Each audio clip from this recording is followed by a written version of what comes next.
Hello everyone, Mike here, and I've been absent for the last month and a half or so, and I've been really busy working on a documentary film about the M.R.J.K.P vlog, and I actually did this for my senior project in college, so I've officially graduated. I figured what better way to do a final project than to make a documentary on my best friend's channel. And it's a really cool documentary. I was able to get a couple interviews from a couple K-pop vloggers that you may know and some that you may not know. And I kind of go through the lowdown on how the channel pretty much came to be. I interviewed M.R.J. and you get his insight on how the channel has impacted him as a person and how much of a success that he didn't really think it would be. So I would like you guys to enjoy this documentary that I made honoring one of my very best friends. So I hope you guys enjoy it. Thank you very much for checking out the channel and subscribing. It really does mean a lot to MRJ and to myself. Without further ado, this is M.R.J.K.P.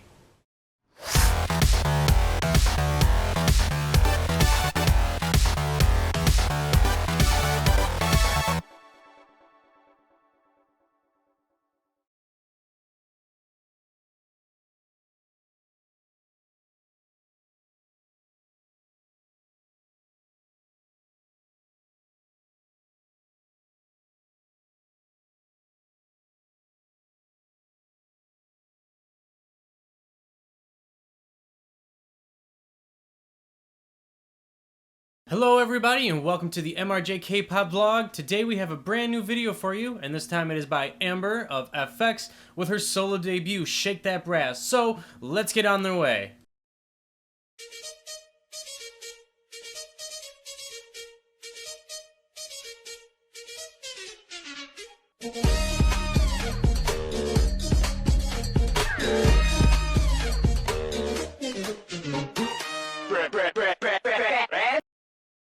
So we're going to go back and we're going to analyze what we heard, and I can try to give you the best in-depth analysis that I can.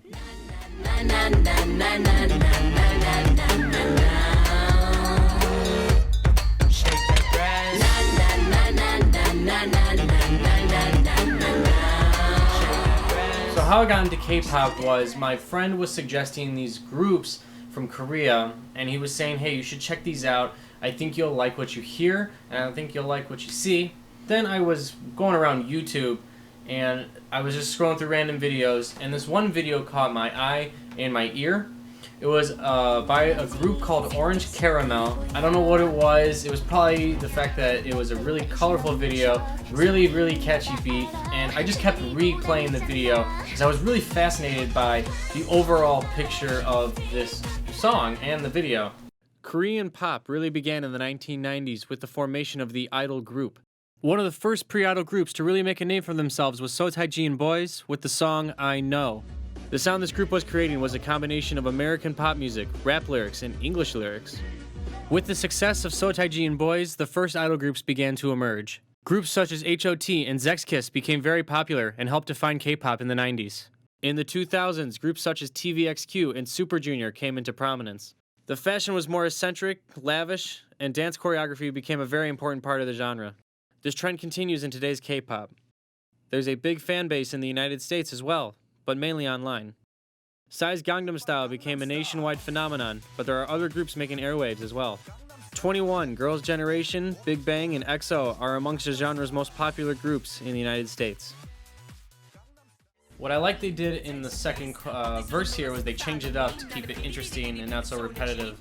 Because if you kind of stay with the same formula of the first verse into the second verse, doing the exact same thing, the song is going to sound a little boring and repetitive. But if you add little bits of flair into that, the second verse and onward, keeps the song interesting and keeps the listener also interested. The positivity of the videos, the positivity of the music, really spoke to me in a sense, even though I didn't know what they were saying. And that's the thing about K-pop that really, got me into the genre. It's really uplifting music, really positive messages, really catchy beats, and when you mix all that together with great production, it's something that can't be beat.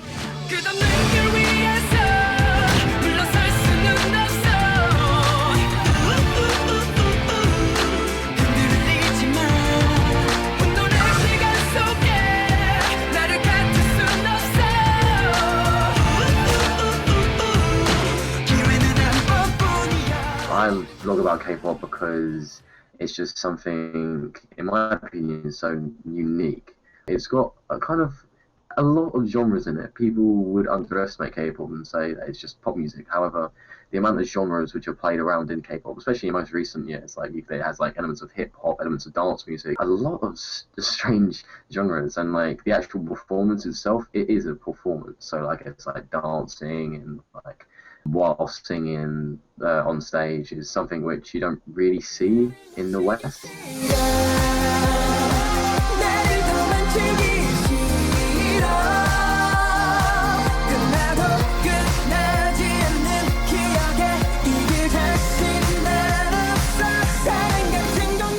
The way I got involved with the vlog was my buddy was doing these videos online, and he said, hey, would you like to co-host this show with me? I know that you're starting to get into the genre, and I think it'd be a great opportunity for you to meet more people who are into the same genre. So I kind of started vlogging that way, and I think it's a great opportunity for people who, you know, want to understand something, or they want to listen to something else. They can also check out a vlog to get an inside scoop on what they're, you know, interested in. To get a better idea on how the vlog works and operates, I needed to go to Iowa City, Iowa to meet with the vlog's founder and main host, Michael Johnson.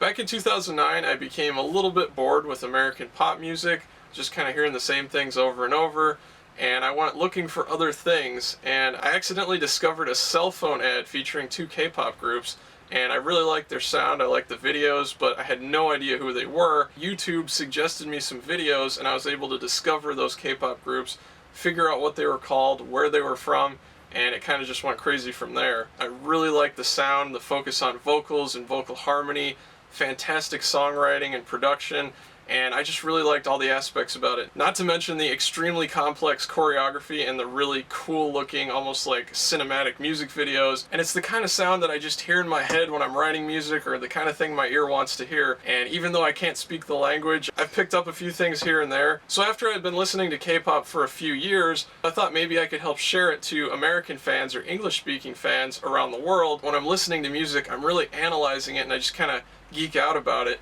So I figured, hey, I could make YouTube videos, and instead of just watching it and sort of reacting to it, hopefully I could review it, analyze it, and I could go into a little more depth about it. But I really didn't expect that anyone else would be interested. I thought maybe there'd be a handful of music geeks like myself who would maybe want to watch my videos. The other thing that I really wanted to help do with my channel was help K-pop groups cross over into the United States market, because that's been extremely hard for them in the past. But I think people here are really missing out on a great new genre of music. It's exciting, it's fresh, it's new, and it's really interesting because there's all of these online communities that have developed of K-pop fans that are scattered all across the United States and other English-speaking countries.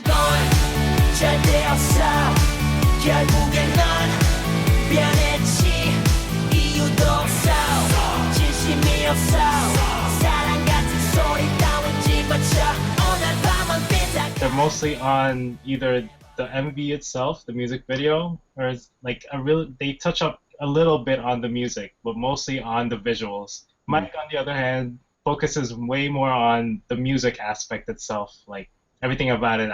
I'm like, oh, okay, I guess I learn something new every day, you know? That's what kind of makes him stand out more. He's one of the rare ones that only focuses on music, not so much the MV, the production, the, you know, graphics and all that. And it's rare to come see a reaction like that, and that's what I'm guessing catches people's attention.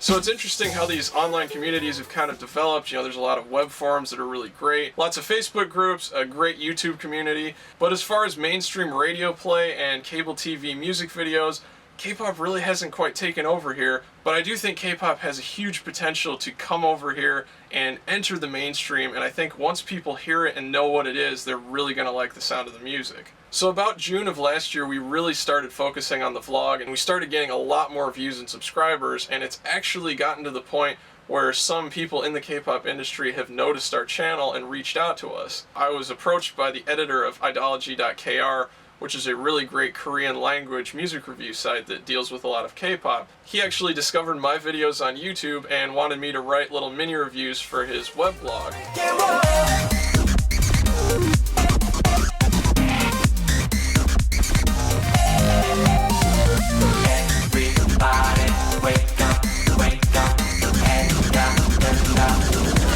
One of our editors found out M.R.J.K.P blog and thought it was very interesting. He told me maybe we should ask him to join in. M.R.J.K.P blog had musical analysis on K-pop music, so kind of made a bridge between Korean and international fans. For instance, I think M.R.J.K.P blog is trying to mix up with other people, like having fan submissions. I think that's a good sign. I think this K-pop phenomenon is something really new to anybody. Nobody predicted it before. I personally think that mainstream might be just a little big to overcome, but I do think it could be something constant.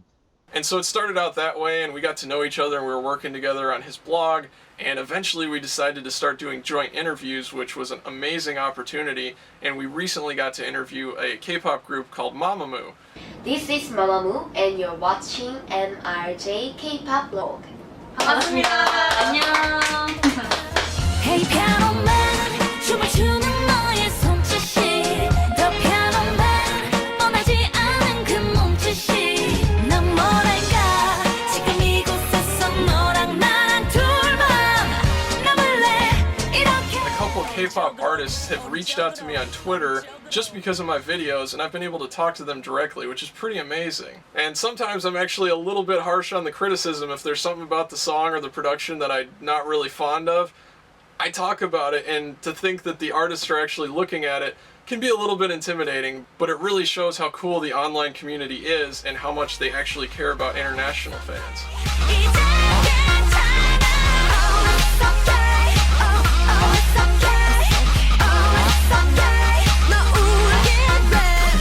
Right here in the chorus, you've got those stacked harmonies. They're really tight. It sounds awesome. The backing track there is doing some very interesting things, how the chords modulate. Somewhere in the mid-range to the lower mid-range, the combination of synthesizers and the other instrumentation in this arrangement, it gets like a little bit crunchy and distorted. It's just sort of a mid-rangey grrr growl sound, like right in your face. And the vocals pretty much cover it. And I think what may be going on is they wanted the vocals to really pop, so they over-compressed the backing track to kind of get it out of the way. The thing that really surprises me and humbles me are the amount of people that leave really detailed comments. The people watching our channel have such great insights, and they really pay attention to what I say, and they argue with me about it, or they discuss it, or sometimes they agree with me. And it's just great to talk to people, and I actually learn a lot. I read all of my comments. And now if I put up a video, a lot of times I'll get 5, 6, 7,000 views and 150 comments in 5 or 6 hours. The main thing is I'm just a really big fan of music and K-pop especially. So every time I do one of these reactions, it's really fun for me to do it. Even if nobody watched it, I would sit around and do this by myself anyway. But I'm so thankful that people actually tune in and seem to enjoy watching the videos too. It makes it really fun to share music and be a fan together with everybody else. If you can.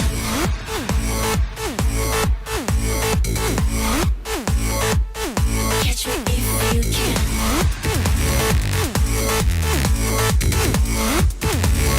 I think the vlog is a great opportunity to stay in touch with being really critical on music, understanding music composition, understanding music production, understanding video production as well. A lot of the videos that we are, viewing and analyzing, they're all music videos, so I can talk about the way they shot the video, the type of lighting that they used, and I think that gives a different opinion on people who, just listen to the music, just watch the videos, and they just enjoy them.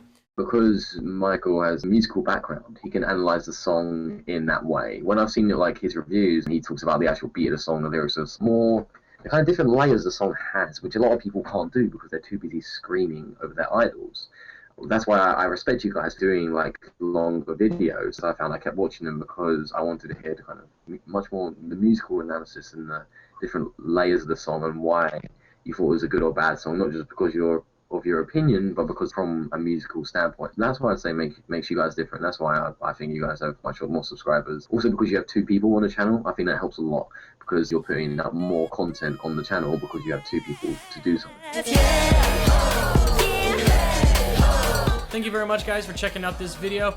Like, comment, and subscribe. Also share the videos. I'm not sure if you guys share the videos, but if you do, it's really much appreciated. We love your support, and we will see you again for another video sometime soon. So thank you very much, guys. See you later. Ooh, won't you shake that breath?